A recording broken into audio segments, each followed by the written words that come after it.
Em um momento, Deus chega para o povo e diz: não farás imagens de escultura. Mas, em outro momento, Deus diz assim: Moisés, levante uma serpente no deserto. E aí a questão está: pode ou não pode fazer imagem de escultura? É um assunto polêmico e vamos falar sobre ele agora.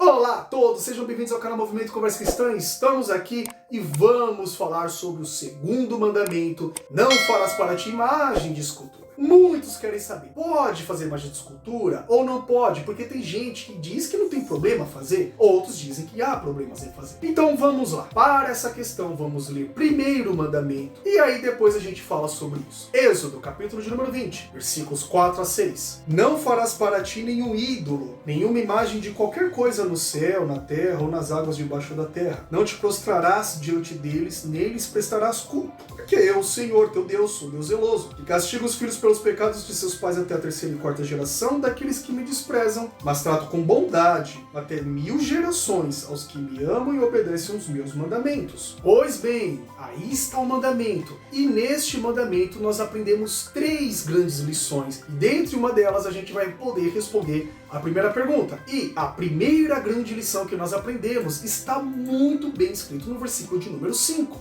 Não te prostrarás diante deles e nem lhes prestará culto. Ou seja, quando Deus ele manda esse segundo mandamento, quando ele fala para Moisés que não pode fazer nenhum ídolo, nenhuma imagem do céu, na terra, no mar, e não prestarás a ele culto. Não é para se prostrar, não é para venerar, não é para prestar culto. Este mandamento está falando de culto. Notem, Números, no seu capítulo de número 21, versículos 8 e 9, quando o povo está murmurando contra Deus, porque o povo estava no deserto, e o povo começou a falar um monte de coisa. Pra que ter saído do Egito? Pra que a gente tá nessa terra? A gente não gosta desse deserto, coisa e tal. A gente está detestando a comida que está sendo mandada para nós. Até isso o povo falou.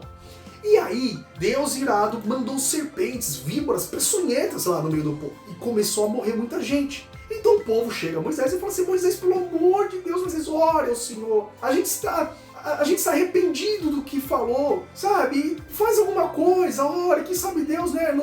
Nos mande a providência, a cura. Então Moisés vai falar com Deus. E vamos ler Números 21, versículos 8 e 9. O Senhor disse a Moisés: faça uma serpente e coloque-a no alto de um poste. Quem for mordido e olhar para ela viverá. Moisés fez então uma serpente de bronze e a colocou no alto poste. Quando alguém era mordido por uma serpente e olhava para a serpente de bronze, permanecia vivo. Ou seja, Deus, quando fala que não é para fazer nenhum ídolo, não é somente uma imagem. O que Deus está falando é não fazer ídolo, porque Deus está falando que não quer que haja prestação de culto para um outro Deus, para uma outra imagem, para qualquer uma coisa que haja no céu, na terra, no mar, em qualquer lugar. Então a ordem de Deus neste mandamento é sobre culto. Não pode ser feito nenhum culto a nada que não seja a Deus.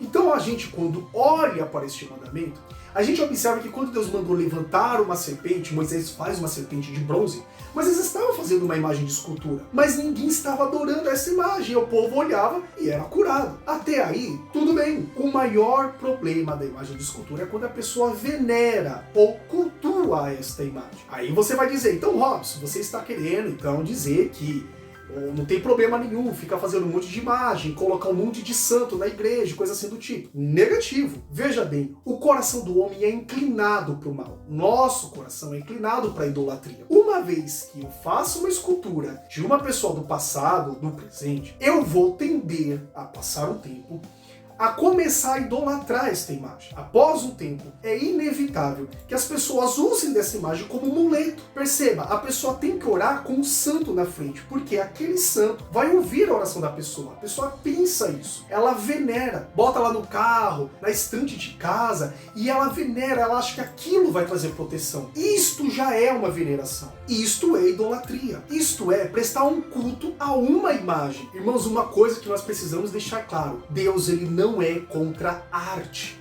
Perceba que a arca que ele simbolizava a presença de Deus, ela era composta por anjos, por asas, era uma obra de arte. Deus, ele não é contra a arte. Se você é um pintor, se você é um escultor, não tem problema. Deus, ele não é contra a obra de arte. Deus só não quer que nós prestemos culto a uma obra. Deus não quer que nós prestemos culto para algo que foi feito pelas nossas próprias mãos. O próprio salmista, uma vez no seu salmo, ele diz sobre as pessoas que estão prestando culto para Deus, que tem olhos, mas não veem, boca, mas não fala, ouvidos, mas não ouvem. E ele está falando justamente dos ídolos que as pessoas montavam, mas aquele ídolo, ele simplesmente era uma obra da mão do próprio homem, e o homem estava adorando esta obra. Deus, ele não é contra a arte, ele é contra o culto feito a uma arte. Dito isso, vamos para a segunda lição que nós aprendemos neste mandamento. E aí, meus queridos, nós precisamos entender que o culto deve ser somente a Deus. Por quê? No primeiro mandamento, Deus já falou que não queria idolatria, nenhum outro Deus além de Deus. Agora ele está falando que o culto tem que ser somente a Ele. Muitas vezes, nós que somos evangélicos, nós pensamos que não quebramos o mandamento simplesmente porque não temos imagens de escultura na igreja. Mas, infelizmente, nós estamos quebrando o mandamento, às vezes, sem ao menos perceber. A palavra culto significa homenagem. Cultuar é o mesmo que homenagear. Venerar também significa homenagear. Veja que quando nós estamos no ambiente de culto, o que Deus requer de nós é que o culto que nós estamos oferecendo seja dado somente a Deus. Agora, vamos refletir. Será que durante o período do nosso culto, aquele momento das 6 às 8, ou das 7 às 9, enfim, não sei qual é o horário de culto que nós prestamos, culto da sua igreja, mas será que durante esse período o culto está sendo somente a Deus? Será que as homenagens e a honra está sendo somente a Deus? Ou nós estamos tirando o momento do culto para homenagearmos também o próprio homem? Parem para pensar. Quantas vezes você já não viu o culto ao pastor, o culto à mulher, o culto às mães, o culto aos pais? Aí você fala assim, mas Robson, não é um culto, é só uma homenagem. Irmãos, a palavra culto significa homenagem. Toda vez que nós tiramos um momento do nosso culto, que era para ser um culto solene, um culto a Deus, um momento sagrado ao Senhor, e naquele período de culto nós tiramos algum espaço para fazermos uma homenagem a um aniversariante, ao dia do pastor, então vamos fazer homenagem ao pastor, homenagem às mulheres, homenagem aos pais, e chama os pais na frente, e fica parabéns pai, aquela coisa, faz teatro, as crianças, tudo falando sobre os pais. Essas homenagens que nós fazemos, nós estamos tirando o momento de um culto que deveria ser somente a Deus, estamos tirando esse momento para o homem. Estamos quebrando o segundo mandamento. Mas, Robson, então não podemos mais fazer nenhum tipo de homenagem ao aniversariante, ao nosso pastor, às mulheres da igreja, aos homens da igreja, aos pais ou às mães? Irmãos, as homenagens feitas aos irmãos, elas devem sim acontecer, porque isso proporciona a nossa comunhão. Isso é um sinal muito forte de comunhão que o povo tem com o seu pastor, que os irmãos estão tendo com as mulheres, que as mulheres estão tendo com os homens da igreja. Isso é um sinal muito bonito. Isso é uma comunhão, uma coisa forte que os filhos têm para com os pais. Mas essas homenagens não podem acontecer no momento de culto. Começa o culto, tem a palavra, a ministração do evangelho, pregue sobre Jesus, a gente dá glórias a Deus, aleluia, faz a oração final, dá a bênção apostólica e depois disso, faça as homenagens. Faz aquele momento de confraternização, e aí a gente lembra do aniversariante, a gente lembra do pastor, a gente lembra das mulheres, aí a gente pode lembrar dessas coisas.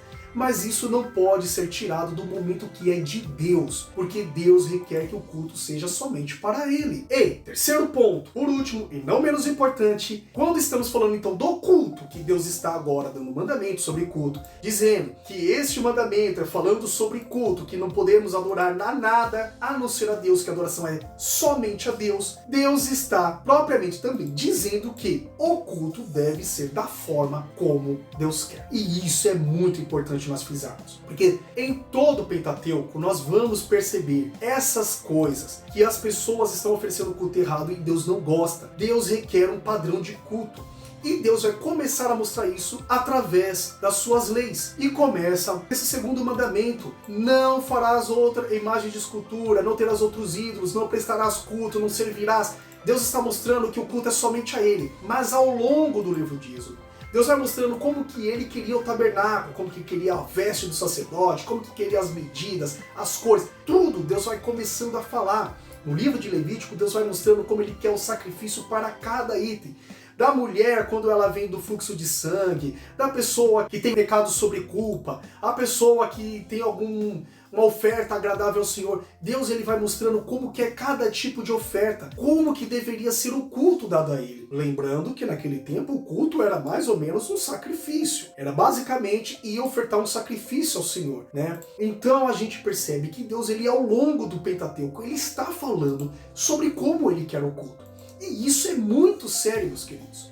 Olhem só, Levítico, capítulo de número 10, versículos 1 e 2, quando Nadab e Abiú ofereceram incenso, e eles ofereceram um fogo estranho ao Senhor. Vejam que Nadab e Abiú foram lá para oferecer um sacrifício, mas a forma com que eles fizeram o sacrifício não era da maneira com que Deus queria, como Deus tinha mostrado que deveria ser. Quando Deus viu uma oferta diferente daquilo, Deus falou, estão oferecendo fogo estranho, e aquele fogo consumiu aqueles homens na hora. Davi, na nossa série sobre Davi, aquela espetacular série sobre Davi, nós falamos sobre o momento quando Davi está conduzindo a Arca do Senhor, colocando nos bois, estavam lá na carruagem, quando a arca ia cair, um homem foi lá pegar para não deixar cair no chão, e na hora ele morreu. O espanto tomou conta de todo mundo. Davi ficou preocupado, alguém morreu levando a arca, será que Deus não está contente? Quando Davi foi consultar o profeta, quando Davi foi consultar as pessoas que entenderiam do assunto, eles falaram, você fez errado, não é assim que se carrega a arca do Senhor, tem que ser exatamente do jeito que Deus quer. E Davi foi lá, consagrou os levitas, os sacerdotes, e tiveram que fazer exatamente da maneira como que Deus tinha ordenado. Meus queridos, meus irmãos, o culto tem que ser feito da maneira como Deus quer. Isso parece que não é tão, mas a Bíblia fala que o culto tem que ter a oração, louvor, a palavra, mas será que a gente pode colocar alguma coisa a mais? Sabe, não está falando. A Bíblia diz que não pode ter certas coisas no culto, por exemplo, bagunça no culto, tem que ter ordem, decência, né? Então, será que eu posso, inventar alguma coisa ou outra? Olhem só o que está escrito no livro de Deuteronômio, capítulo de número 12, versículos 30 ao 32. E depois que elas forem destruídas, tenham cuidado para não serem enganados e para não se interessarem pelos deuses delas. Falando de outros povos, de outras cidades, de outras nações. Dizendo, como essas nações servem aos seus deuses, faremos o mesmo. Não adorem o Senhor, o seu Deus, da maneira como fazem essas nações. Porque ao adorarem os seus deuses, eles fazem todo tipo de coisas repugnantes que o Senhor odeia, como queimar os filhos e filhas no fogo em sacrifício aos seus deuses. Versículo 32. Apliquem-se a fazer tudo o que eu ordeno a vocês. Não acrescentem nem tirem coisa alguma. Olhem só o que Deus está falando com o povo no livro do Deuteronômio. Vocês percebem que o livro do Deuteronômio é um resumo já das leis, né? Onde Moisés está recapitulando muita coisa, e Moisés está lembrando certas coisas e certos preceitos para o povo. E ele diz exatamente sobre culto agora nesse momento. Vocês vão lutar contra as nações, vocês vão ganhar das nações, só que vocês vão acabar observando como aquelas nações prestam culto aos deuses deles. E você vai achar legal, vai achar bonito, vai achar, nossa, olha que coisa interessante que eles fazem. Será que a gente pode introduzir os instrumentos deles? Será que a gente pode introduzir a dança que eles têm? Será que a gente pode introduzir certos elementos que tem nas outras nações? Moisés está falando para o povo, vocês vão ver cultos diferentes. E Deus diz claramente, não é para copiar, não é para fazer igual às outras nações, porque eles fazem coisas repugnantes. Eles inclusive matam filhos e filhas para oferecer esses cultos a outros deuses. Deus não quer que você copie nada que é do mundo. Não quer que você introduza no culto a Deus aquilo que é do mundo. Deus não quer que o nosso culto seja contaminado. O culto a Deus tem que ser somente do jeito que Deus quer. E ele deixa claro no versículo 32. Apliquem-se a fazer tudo o que eu ordeno, mas não acrescenta e nem tira. Meus irmãos, o culto tem que ser do jeito que Deus quer. E outra lição, o culto tem que ser somente a Deus. É somente a Deus que nós podemos prestar culto. não podemos homenagear ninguém no momento de um culto a Deus. Nós até podemos fazer homenagem ao aniversariante, né? Enfim, mas que não seja no momento que a gente está prestando um culto sagrado ao Senhor. A confraternização entre os irmãos é válida. Obras de arte, Deus não repugna obras de arte. O que Deus repugna é culto à obra de arte. O que Deus repugna é a idolatria às obras de arte. Amém? Se você gostou, deixe seu like, participe deste movimento, deixa aí seu comentário, escreva o seu amém aí embaixo. E quem sabe a gente pode, lá no futuro, falar um pouco mais sobre o que é um culto a Deus. Enquanto isso não acontece, eu espero você no próximo vídeo, onde falaremos do terceiro mandamento. Fique com Deus e fique com a paz do Senhor.